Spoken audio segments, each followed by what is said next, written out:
የግሉ ዘርፍ መንግስት በቀጥታ ከንግድና ከንግድ እንቅስቃሴዎች ሙሉ በሙሉ እንዲወጣ ጠይቋል። ይህ ጥያቄ የመጣው በስፋት እየተስተዋለ መጥቷል ባለው ከፍተኛ የቢሮክራሲ ችግር፣ ሙስናና የማይታወቅ የቁጥጥር አካባቢ ምክንያት ሲሆን እነዚህ ለኢንቨስትመንትና ለኢኮኖሚ እድገት ዋነኛ እንቅፋት እንደሆኑ ተገልጿል።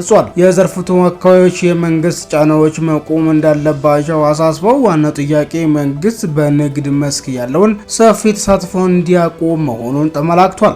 መነገድ ያለብን እኛ ነን። ፍቃድ ያለው መነገድ ያለበት የኛ ባለሀብት ነው። ለባለሀብቱ ለኢንቨስተሩ ምቾት መሰጠት አለበት ብለዋል።